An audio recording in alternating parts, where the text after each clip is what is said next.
Silakan dulu Bapak Ibu. Shalom.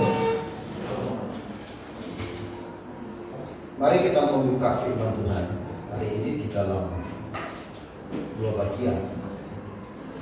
Yaitu yang pertama, saudara-saudara, di dalam kitab 2 Raja-Raja pasal yang ke-19, ayatnya yang ke-6 saja kita baca. Dan kemudian nanti di dalam Yesaya pasal 50 ayatnya yang ke-4.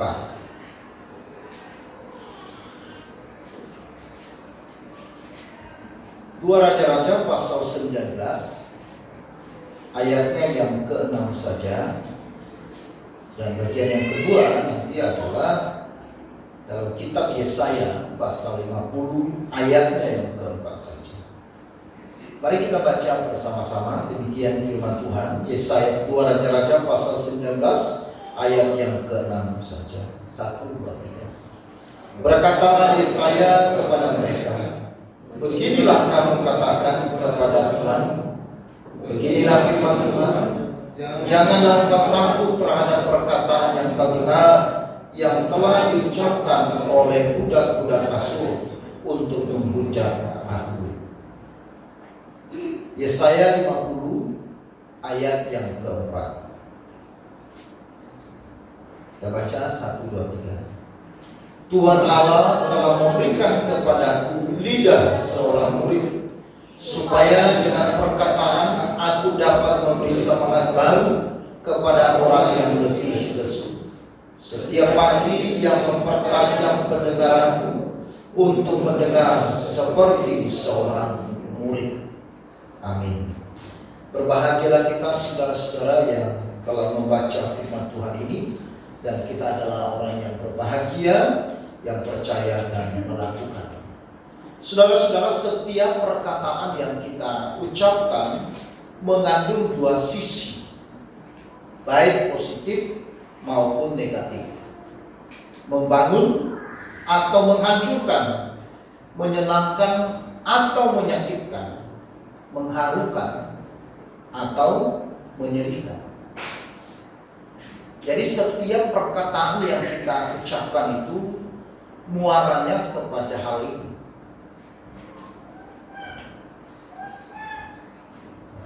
Karena apapun saudara-saudara yang kita lakukan, akan selalu ada orang yang berkomentar negatif.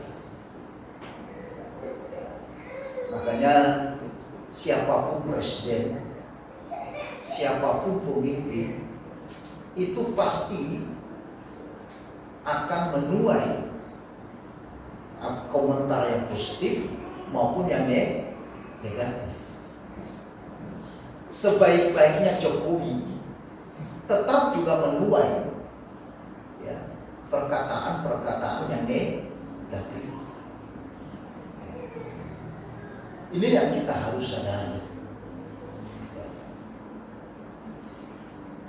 Mengira orang lain berprasangka buruk tentangmu, itu juga termasuk prasangka buruk.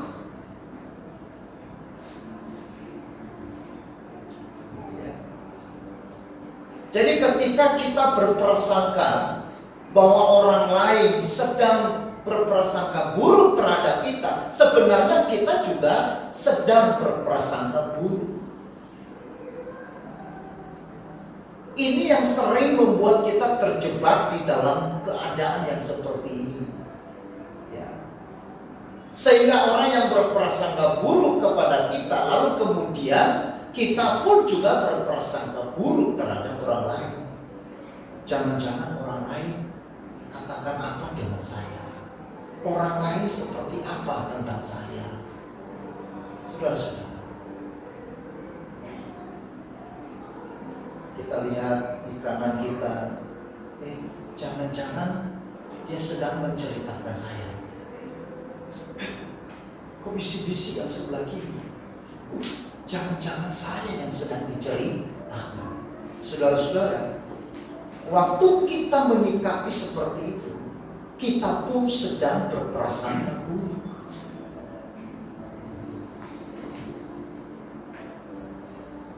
Ya kan? Ini yang sering tidak disadari oleh orang, sehingga rantai prasangka buruk ini terus bersambung.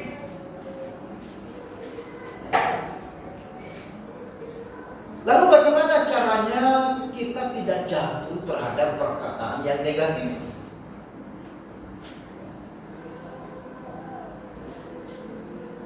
Oleh karena itu mari kita lihat firman Tuhan pagi ini. Di dalam kitab 2 Raja-Raja pasal 19 dan juga dicatat di dalam Yesaya pasal 37 bagian yang sama ini. Ya. Bagaimana Raja Hizkia menghadapi perkataan-perkataan yang negatif, perkataan-perkataan yang buruk, perkataan-perkataan yang ingin melemahkan bahkan menghancurkan hati Raja Hizkia dan hati seluruh umat Israel, agar umat Israel maupun Hizkia kehilangan iman kepada Tuhan, kehilangan semangat untuk beribadah kepada Tuhan, kehilangan harapan mereka, sehingga umat Israel mereka akan menjadi umat yang putus asa dan kecewa pada Tuhan dan meninggalkan Tuhan. Seringkali banyak orang saudara-saudara jatuh karena mendengarkan perkataan yang negatif dari orang lain. Banyak sekali manusia yang menjadi tawar hati, menjadi putus asa, ya, karena perkataan-perkataan negatif yang dilontarkan seseorang, lalu kemudian mereka begitu menyerang dan mengakibatkan mereka sendiri yang hancur. Ketika Raja Hizkia, saudara-saudara, berhadapan dengan bangsa Asyur di dalam pasal 18, 2 Raja-Raja pasal 18, saudara-saudara, dikatakan di sana yaitu bahwa ketika Sanherib atau bangsa Asyur menyerang kepada orang Israel, lalu kemudian saudara, para pahlawan dan utusan daripada Raja Asyur, ya, pemimpin istana maupun pemimpin juru minum daripada Raja Sang Agung, lalu kemudian mereka datang, ya, ke orang Israel dan menyampaikan kata-kata yang ingin melemahkan, kata-kata yang ingin menghancurkan, kata-kata yang ingin membuat orang lain mata senang. Saudara, dalam dunia pertinjuan, ya, sebelum bertanding, saudara perhatikan, sebelum bertanding mereka saling melontarkan kata-kata yang melemahkan, karena itu adalah satu strategi untuk membuat lawannya yang akan bertinju dengan dia sudah tahu. Sebelum bertanding dia sudah tahu. Sebelum bertanding dia sudah lemah. Itulah dunia. Iblis memakai strategi yang demikian sejak di Taman Eden. Ketika Adam dan Hawa mendengar firman Allah, lalu kemudian iblis datang kepada Adam dan Hawa, lalu menyampaikan perkataan-perkataan, walaupun dikemas dengan perkataan-perkataan yang menarik, yang menggoda, tetapi pada hakikatnya perkataan yang disampaikan adalah perkataan yang menyesatkan. Dan akhirnya Hawa begitu serius, ya, begitu tertarik dengan perkataan yang menggoda ini tetapi menyesatkan. Akhirnya Adam dan Hawa jatuh di dalam dosa. Apa yang membuat Adam dan Hawa jatuh dalam dosa? Karena Adam dan Hawa begitu, ya, mereka serius menerima perkataan dari iblis. Iblis tidak pernah memberikan perkataan yang membangun. Perhatikan, ya, sejak dari dulu iblis dia selalu berusaha untuk menyampaikan kata-kata yang menghancurkan, yang ingin membunuh kepada manusia. Makanya Alkitab mengatakan ia datang untuk membunuh dan membinasakan, tetapi Yesus datang untuk memberikan hidup yang kekal. Jadi dari sananya sampai hari ini, iblis terus menggunakan taktik-taktik ini, menggunakan strategi ini untuk menghancurkan manusia, menghancurkan orang-orang percaya, menghancurkan dan melemahkan orang-orang Kristen. Tidak sedikit orang, saudara-saudara, meninggalkan Tuhan, meninggalkan gereja itu karena perkataan yang diterima secara negatif. Tidak sedikit orang yang meninggalkan pelayanannya karena begitu menerima perkataan-perkataan yang melemahkan. Dan yang dipuaskan siapa, saudara? Bukan orang yang meninggalkan Tuhan itu, tetapi yang dipuaskan adalah setan. Maka itu sebabnya, saudara, kita perlu hati-hati. Jangan sampai kita puaskan setan di dalam hidup kita karena memberi tempat kepada perkataan-perkataan yang negatif yang menghancurkan hidup. Ini permasalahan sejak dari Taman Eden sampai hari ini, baik di luar gereja maupun di dalam gereja sampai hari ini, kecuali di sini. Nah, saudara-saudaraku yang kekasih dalam Tuhan, ini serius. Dan itu yang dilakukan juga oleh Raja Asyur. Bagaimana Raja Hizkia yang takut Tuhan, Raja Hizkia yang begitu sungguh-sungguh beribadah kepada Tuhan, dan dia tidak mau kompromi menyembah berhala, dia tidak mau kompromi dengan Raja Asyur. Maka kemudian Raja Asyur yang mengirim utusannya ke hadapan Raja Hizkia, lalu mengeluarkan kata-kata yang negatif, kata-kata hujatan, kata-kata yang melemahkan. Tujuannya apa? Supaya Raja Hizkia imannya menjadi lemah. Imannya menjadi lemah. Jadi tujuan dari perkataan-perkataan yang negatif adalah melemahkan iman seseorang. Saudara-saudara, ini adalah yang perlu untuk kita harus waspada. Ya. Jadi supaya orang Israel kemudian mereka sudah tidak lagi percaya kepada Raja Hizkia yang membawa mereka untuk mencari Tuhan dengan sungguh-sungguh. Maka saudara nanti bisa baca di dalam pasal 18 itu, ya, bagaimana mereka menghasut dan memberitakan kepada Raja Hizkia. Ya, saya coba baca saudara-saudara.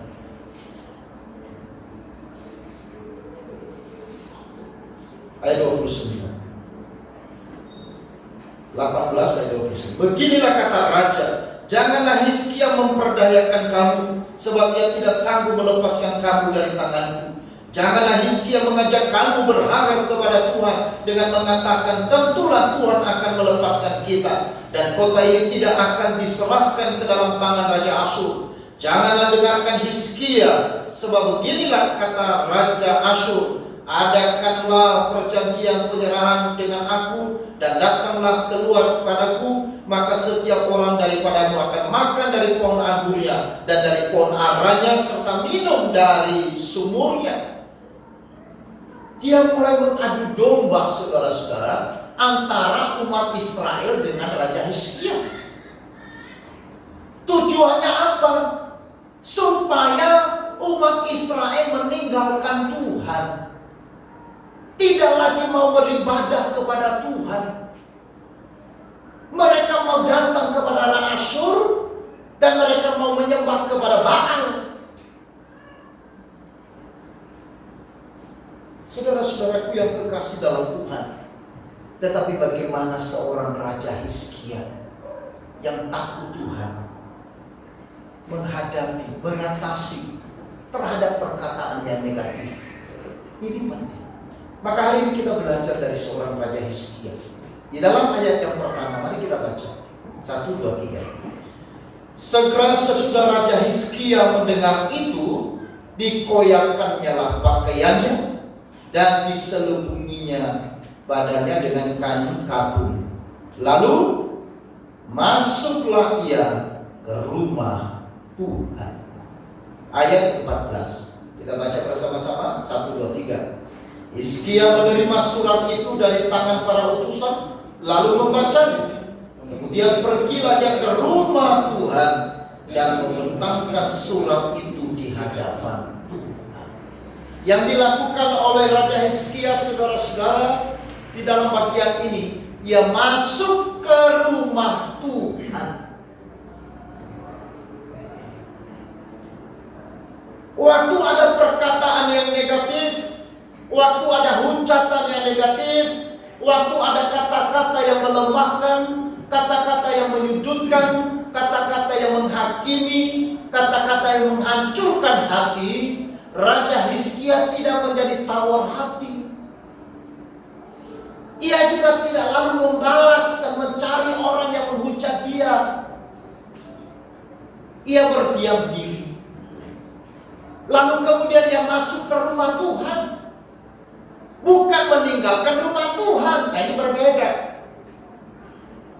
Banyak orang Kristen karena mendengarkan perkataan yang negatif, lalu meninggalkan gereja, meninggalkan pelayanan.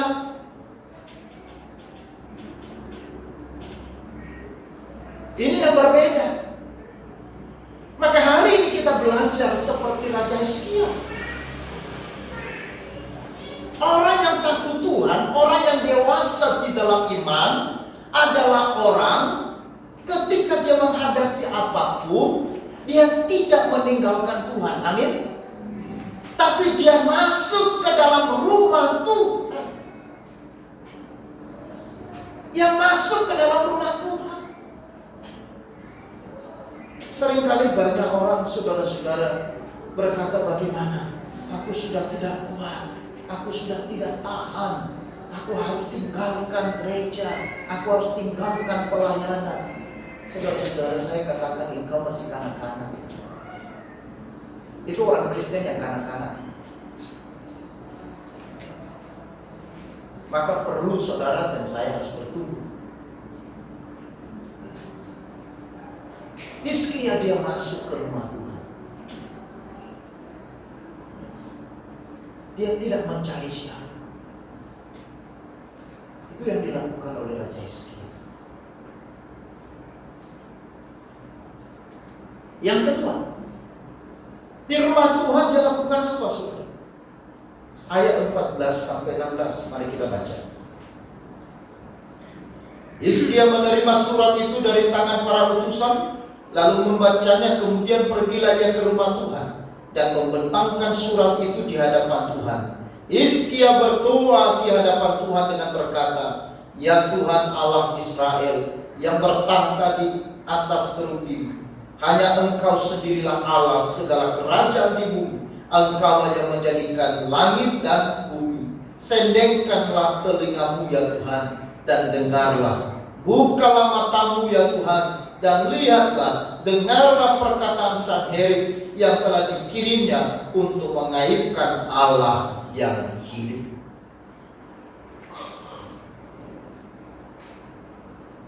Dia tidak menceritakan kepada yang lain. Dia tidak menjadi sibuk untuk mencari informasi. Tetapi orang ini kemudian dia masuk ke dalam rumah Tuhan, dan surat yang dia terima yaitu perkataan-perkataan yang negatif, hujatan-hujatan yang mengaibkan nama Tuhan, menghina nama Tuhan, melemahkan hatinya, dia bentangkan di hadapan Tuhan. Karena dia percaya Tuhan yang Maha Tahu. Setiap perkataan orang dicatat oleh Tuhan. Saudara-saudara, maka diserahkan kepada tangan Tuhan. Dia tidak menjadi marah, dia tidak menjadi terganggu, dia tidak menjadi lemah atau mengundurkan diri menjadi raja, atau sudah tidak lagi mau beribadah. Tidak. Justru tantangan yang ada membuat dia mencari Tuhan. Dia semakin mencari Tuhan. Dia semakin mencari rumah Tuhan, bukan di luar rumah Tuhan. Saudara-saudara, kalau kita ada problem, ada masalah, ada kesulitan di dalam rumah Tuhan, di dalam rumah Tuhan. Waktu saya kecil, ibu saya mengajar saya, dan saya melihat sendiri ketika kami ada pergumulan. Walaupun waktu itu saya tidak mengerti apa pergumulan ibu saya. Lalu kadang-kadang dia mengajak saya untuk berdoa ke gereja. Kami jalan malam, dan waktu itu tidak ada listrik, saudara-saudara. Di gereja juga tidak ada listrik. Itu artinya kami masuk ke dalam gereja dengan doa. Lalu kami berdoa di sana. Ibu saya mengajar saya waktu itu sama waktu saya masih kecil. Baru saya mengerti. Ternyata ini penting sekali. Ibu saya membesarkan kami karena waktu itu dia menjanda pada usia 49 tahun. 49 tahun umurnya. Bapak saya meninggal waktu saya masih kelas 3 SD. Anaknya 6, yang sudah menikah 2, yang bekerja 2, masih 4. Sekolah semua. Bagaimana dia bisa menghidupkan anaknya? Waktu itu pohon karet kami ada, tetapi dirusak oleh orang. Karena waktu dulu bapak saya dulu, dia tidak kerjakan nyadap karet, jadi dikasih orang. Nah, orang lain itu nipunya itu mereka rusak supaya getahnya banyak. Akhirnya pohon karetnya itu cepat rusak. Sehingga waktu bapak saya meninggal, kami pohon karetnya tidak menghasilkan banyak. Tidak mungkin bisa hidup dari sana. Dan ibu saya tahu ini pergumulan yang besar. Dia harus membesarkan 4 anak. Dia harus sekolahkan 4 anak. Ibu saya mengatakan, kalau waktu ada suami saya bisa dia sekolahkan kakak saya perempuan yang 2 di atas. Dan sekarang anak saya laki-laki kemudian 2 dan ada perempuan 2. Aku pun juga berdua, aku harus sekolahkan mereka, meskipun dengan cara. Maka ibu saya melakukan hal ini. Dia terus berdoa. Dia sering sekali seminggu dia masuk ke dalam gereja. Bukan karena ada persekutuan doa, saudara. Lain itu, dia datang sendiri. Kadang-kadang jam 10 malam kami datang ke dalam gereja. Tidak ada yang melihat kami. Kami berdoa dan kami kemudian serahkan persembahan kami di atas altar. Itu yang ibu saya ajarkan. Maka sekarang saya baru mengerti kenapa ibu saya bisa melewati pergumulan yang sulit. Itu karena kekuatan. Saudara-saudara, itu yang dilakukan oleh Raja Hizkia. Seorang raja tentunya dia punya pasukan, bukan? Dia tidak kerahkan pasukan lalu berkata, mari kita berperang melawan bangsa. Dia mengalah, tetapi bukan kalah. Dia tahu Tuhan ada bersama dia. Maka itu sebenarnya dia masuk ke rumah Tuhan. Dan di rumah Tuhan, dia ceritakan, dia bentangkan seluruh pergumulan, seluruh hujatan, seluruh perkataan-perkataan yang menyudutkan, seluruh perkataan-perkataan yang negatif ke dalam tangan Tuhan. Dia tidak simpan di dalam hati. Apa yang membuat kita menjadi sakit? Karena perkataan yang negatif kita simpan di dalam hati. Apa yang membuat kita terluka dan sulit sembuh? Akhirnya menimbulkan kepahitan, menimbulkan dendam, kebencian yang membara. Karena kalimat-kalimat yang negatif itu kemudian kita simpan sebagai sebuah kebenaran yang kita pelihara. Bahkan ada seorang ibu menyimpan kepahitan kepada orang tuanya hampir 70 tahun. Dan sebelum dia meninggal baru dia datang kepada hamba Tuhan melepaskan semuanya. Coba bayangkan. Jadi 70 tahun kepahitan menyiksa dia seperti kanker. Kalau ada kepahitan di hati saudara, bukan orang lain yang susah, saudara sendiri yang susah. Kalau tidak percaya coba. Kalau ada kebencian saudara terhadap orang lain, saudara yang menderita. Kenapa? Engkau tidak bisa tidur memikirkan dia. Lihat dia di Facebook, aduh, mulai bereaksi lagi. Lukanya mulai muncul. Kalau saudara tidak simpan di hati, biasa-biasa saja, tenang-tenang saja. Kenapa? Sudah serahkan ke dalam tangan Tuhan. Itu yang dilakukan oleh Hizkia, sehingga perkataan-perkataan yang negatif kemudian tidak mempengaruhi kehidupan imannya, tidak mempengaruhi kehidupannya secara pribadi, bahkan malahan dia bertumbuh di dalam iman. Dia bertumbuh untuk terus datang kepada Tuhan. Dia terus bertumbuh beribadah kepada Tuhan. Dia terus bertumbuh untuk melayani kepada Tuhan. Karena apa saudara? Karena dia tahu Tuhan adalah maha melihat, maha tahu.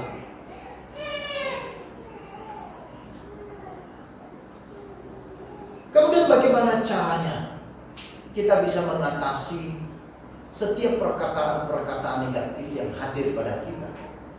Karena setiap kita saudara pernah menerima perkataan yang negatif. Tadi saya katakan bahwa ketika kita melakukan yang baik sekalipun, belum tentu orang bisa menerima semua baik.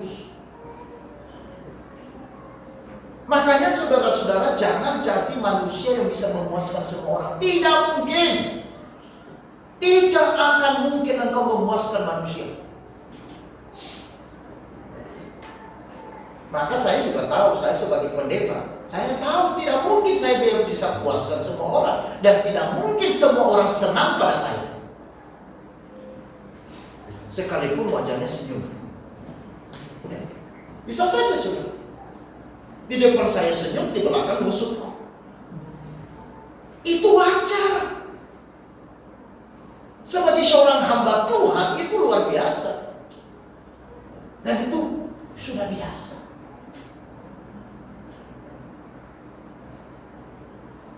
Waktu kita ngajak makan orang ini di mana sih? Kita diajak makan, diajak saudara. Bukan minta makan, diajak makan. Setelah pulang kita diledekin saudara. Wih, rakus banget. Coba lihat. Ini benar. Padahal diajak makan. Setelah kita pulang makan, dibicarakan. Coba. Nah kalau begitu bagaimana? Makanya pekerjaan yang paling sulit itu pendeta. Pendeta terlalu ganteng, ini gaya. Pendeta juga terlalu miskin. Pendeta kok bisa begini? Serba salah. Pendeta pakai yang baju bagus. Wih, gaya dari mana Allahnya? Pendeta juga pakai baju yang mungkin sobek. Wah, malu-maluin aja pendeta ini. Kayak nggak ada baju saja. Kayak bagaimana? Engkau jadi perusahaan nggak ada yang bagus. Engkau mau jadi pekerjaan nggak ada. Makanya pekerjaan yang paling, ini kata psikolog, yang paling kerjaan yang paling membuat stres itu sebenarnya pendeta. Makanya banyak pendeta cepat mati. Loh, ini serius. Pekerjaan yang paling banyak masalah itu siapa? Pendeta. Bukan berarti saudara tidak ada masalah. Ada masalah. Saudara bermasalah aja, pendeta juga ikut bermasalah, ya enggak? Ya kan? Saudara. Maka itu sebabnya saudara-saudara, saya kemarin juga bicara di kelompok hamba Tuhan. Jangan kita menjadi orang yang apa namanya, wah, tujuan kita bisa puaskan semua orang. Yang benar adalah kita mau menyenangkan Tuhan. Kita berjuang untuk mencari dan melakukan yang benar di hadapan Tuhan. Itu aja. Kalau tujuannya untuk menyenangkan manusia, tidak bisa. Saudara, karena kemarin ada mereka berkata begini, kita sebagai ini harus kita betul seperti apa namanya, membuat pelayanan servis. Lalu saya katakan, ada dua model pelayanan dalam gereja. Yang pertama, pelayanan kepada orang yang ada di kapal pesiar, dan pelayanan kepada orang yang ada di kapal perang. Saya katakan, jangan menjadikan jemaat seperti jemaat yang ada di kapal pesiar.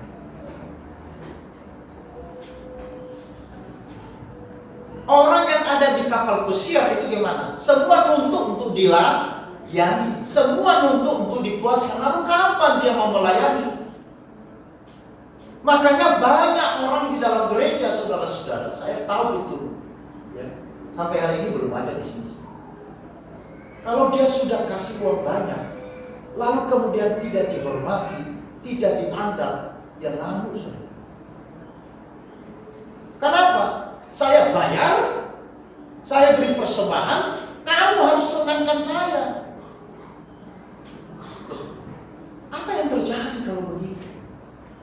Banyak orang yang hadir menjadi raja-raja kecil, bukan hadir untuk melayani Tuhan, bukan hadir untuk menjadi hamba yang mau dipakai oleh Tuhan, tetapi banyak saudara-saudara. Makanya ada model gereja seperti mereka melayani orang-orang yang sedang ada pergi masuk ke hotel. Tempat duduk bisa diangkat, silakan dibuka. Kalau boleh disapu atau dibersihkan sepatu. Sebentar, walaupun tidak tulus. Sangat penting kita ramah, tetapi bukan untuk menyenangkan manusia. Amin. Kalau di sini mungkin tidak bisa dapat, tapi di gereja lain, saudara kalau pindah gereja lain, saudara pasti senang. Karena di khotbah seperti ini tidak mungkin ada di sini. Khotbah yang menegur saudara tidak mungkin. Saudara akan menemukan khotbah yang akan mengangkat saudara, memuji saudara, dan menjanjikan berkat-berkat. Tinggal saudara mau pilih mana? Masuk kapal pesiar atau masuk di dalam kapal perang? Orang yang masuk dalam kapal perang adalah orang yang seluruhnya mengambil bagian di dalam misi. Amin. Orang yang masuk di dalam kapal pesiar adalah orang yang dilayani oleh petugas yang ada di kapal pesiar. Makanya sekarang di Bali ini kan tujuan utama banyak yang mau bekerja di kapal pesiar. Kenapa? Gajinya gede. Gajinya gede. Kalau kamu bagus layani saya, nanti tipsnya besar. Nah, kan gitu. Saudara, itu kapal pesiar. Tapi Tuhan memanggil kita bukan masuk di dalam kapal pesiar, tapi Tuhan memanggil kita masuk sebagai prajurit Kristus. Artinya umat yang siap sedia untuk berkorban, siap sedia untuk melayani, siap sedia untuk memberi dirinya bagi kepentingan Tuhan, bagi kemuliaan Tuhan. Amin. Itu namanya prajurit. Prajurit kalau tidak siap mati itu bukan prajurit, itu security. Bahkan security pun juga saudara ada yang berani mati, ya kan? Security di Surabaya, gereja di Surabaya itu lewat seorang security itu, akhirnya saudara bom itu tidak sampai ke gereja, walaupun dia harus berkorban. Kalau security itu tidak menahan orang itu, habis. Gereja yang Surabaya kemarin Lalu yang berikut saudara-saudara, bagaimana caranya kita tidak jatuh oleh perkataan yang negatif? Mari kita baca Yesaya. Yesaya pasal yang ke-50, ayatnya yang ke-4b. Kita baca bersama-sama ya.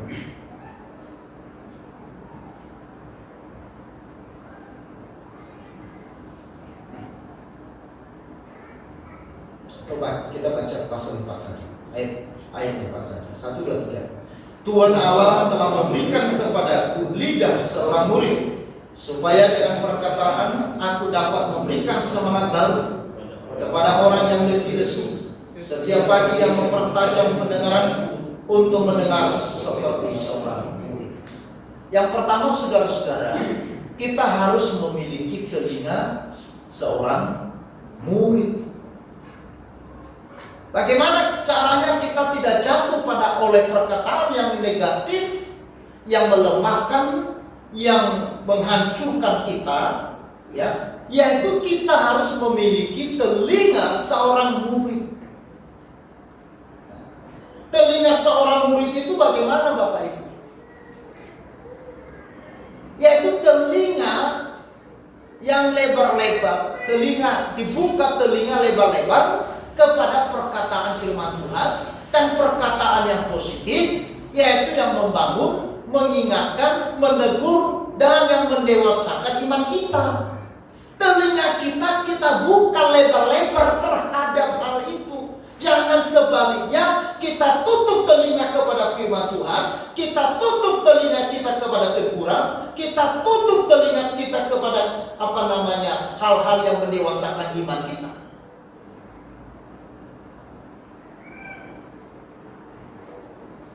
Yesaya mengatakan telinga seorang murid adalah telinga yang dibuka kepada perkataan-perkataan yang positif.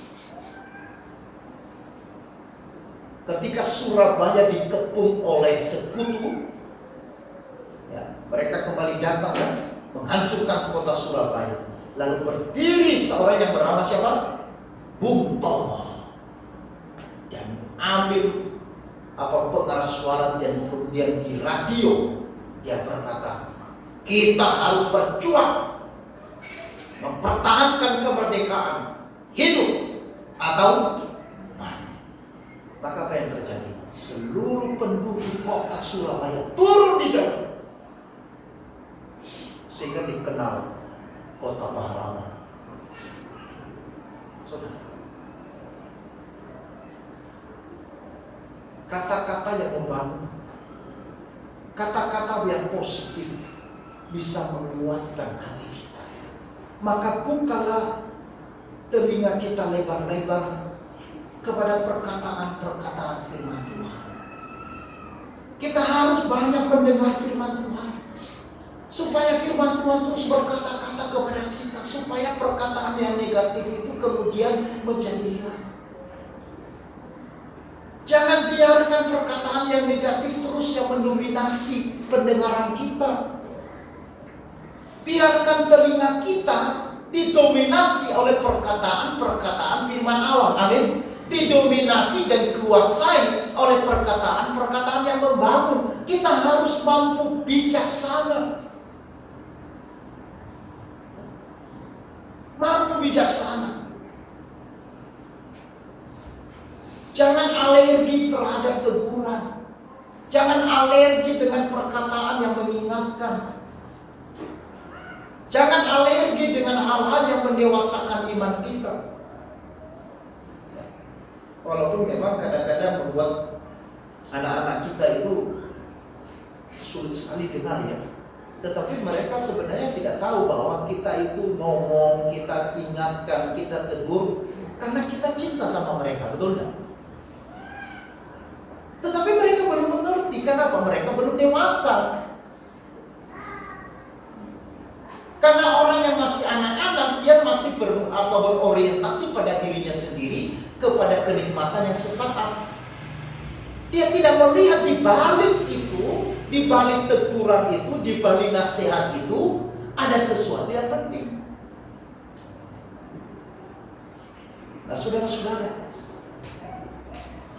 Kemudian telinga seorang murid, dikatakan di sini, perkataan yang menyenangkan adalah seperti bara madu, seperti sarang madu, manis bagi hati dan obat bagi tulang-tulang. Nah, saudara. Ya. Jadi perkataan kita yang positif, perkataan kita yang membangun itu seperti sarang madu. Madu itu dicari oleh orang. Kemarin kami ke negara, lalu ada orang yang punya kebun, dia pelihara madu. Lalu kemudian kita tanya, satu botol marjan itu dikatakan 250.000, karena ini asli. Ya, madu dicari orang. Manis tetapi tidak membuat sakit, ya enggak? Madu itu tidak membuat menjadi penyakit gula, enggak? Makanya orang yang penyakit gula bisa minum madu juga, karena tidak membuat menjadi apa? Manis seperti gula yang biasa. Makanya dianjurkan kita minum madu 1 sendok setiap hari kalau ada, karena ini menambah daya tahan tubuh dan obat bagi tulang-tulang. Nah, ya kan? Jadi perkataan yang membangun, perkataan yang baik, perkataan yang mengingatkan dengan positif, itu seperti sarang madu. Nah, saudara-saudara, seperti apa kita punya perkataan? Apakah seperti sarang madu atau sarang tawon? Nah, saya tidak tahu. Ya, menyenangkan. Telinga seorang murid yang kedua dikatakan di sini adalah tutup telinga kepada perkataan yang negatif, yang menjatuhkan, melemahkan semangat, menghakimi dan mempermalukan orang lain. Kita harus tutup telinga kepada perkataan yang negatif. Biarkan orang lain bicara, tetapi telinga saya sudah saya tutup. Bukan berarti kalau orang bicara lalu begini. Bukan maksudnya. Artinya kita tidak membiarkan dia tinggal dalam hati kita, apalagi mempengaruhi hati kita. Jangan. Tutup telinga kepada hal itu. Karena ketika kita buka telinga kepada perkataan yang menjatuhkan, yang melemahkan semangat, kita yang rugi. Seperti siapa, saudara? Elia minta mati. Itu karena dia mendengarkan perkataan siapa? Izebel. Padahal beberapa waktu sebelumnya dia dengan berani membunuh 450 nabi-nabi Baal. Elia begitu gagah perkasa, begitu kuat dan tangguh. Tetapi ketika dia mendengar kata-kata seorang Izebel, awas kamu Elia, kamu akan mati. Lalu kemudian Elia gimana? Dia lari seorang diri. Dia bersembunyi di sebuah sungai dan tidak ada manusia di sana. Dan kemudian dia berkata apa? Tuhan, cabutlah nyawaku. Dia minta mati, saudara.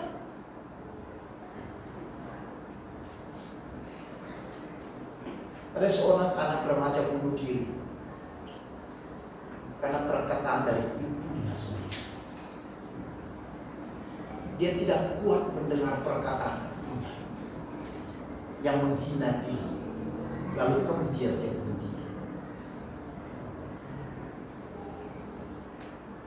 Elia seorang nabi besar.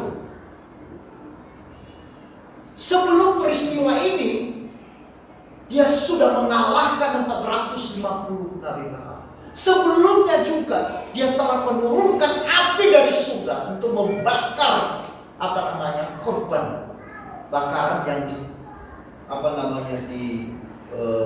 basahi dengan air. Tetapi mendengar kata-kata seorang wanita yang bernama Isabel, Elia menjadi takut dan gentar, bahkan dia ingin mati. Maka kalau kita tidak hati-hati terhadap perkataan yang negatif yang kita dengar, kita bisa bernasib seperti Elia. Saya tidak takut-takuti,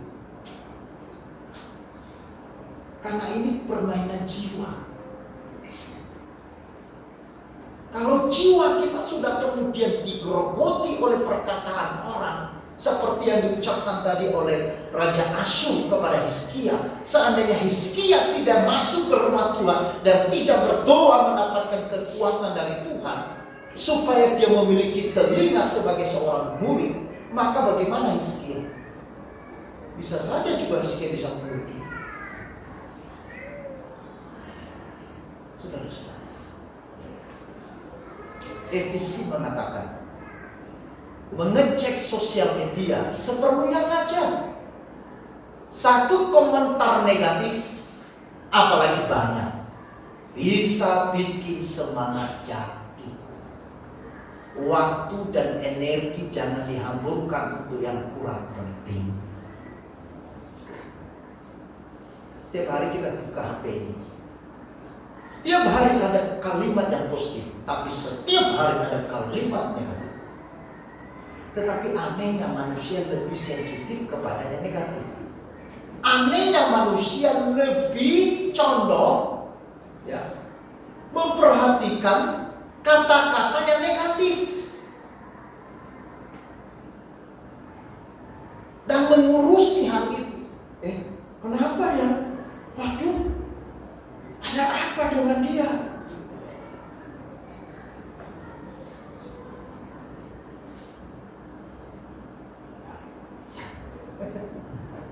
Makanya Efesi mengatakan, mengecek sosial media baik, seperlunya saja. Satu komentar negatif, apalagi banyak, bisa bikin semangat jatuh. Waktu dan energi jangan dihamburkan untuk yang kurang penting. Perbanyak baca firman Tuhan atau dengar firman Tuhan. Saya juga tiap hari, karena saya banyak grup, ada kalimat-kalimat yang memberkati, saya langsung ambil, kirim, saya simpan. Ada misalkan perkataan-perkataan atau kalimat-kalimat membangun iman, saya simpan. Ada video-video yang baru, saya simpan. Tapi ada kalimat-kalimat yang apa, saya langsung hapus. Kenapa? Membuat saya kepikiran.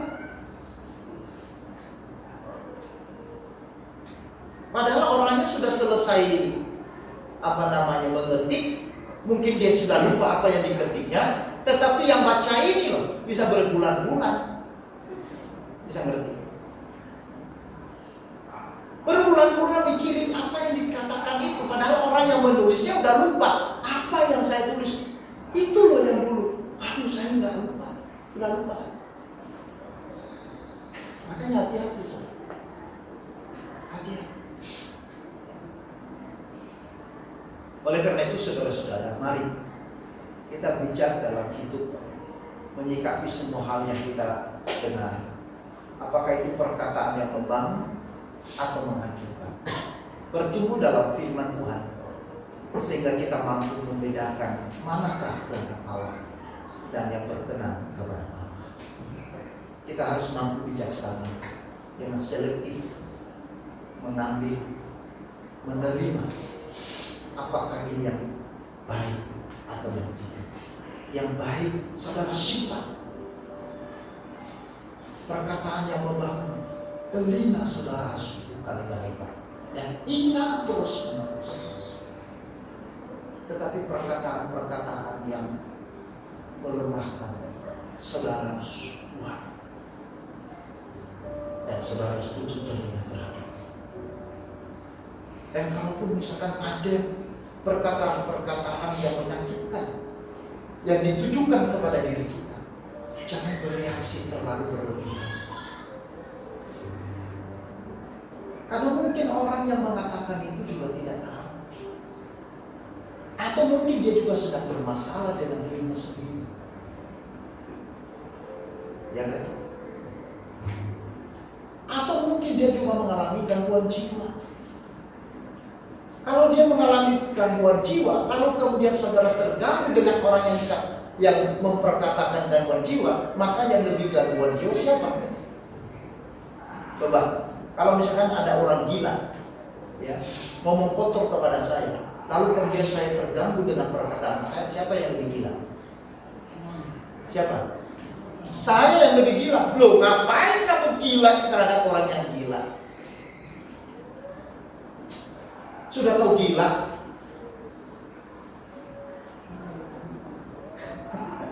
Makanya hati-hati saudara. Kelihatannya sepele. Dia gila. Dia gila. Iya. Ngapain ngurusin orang gila?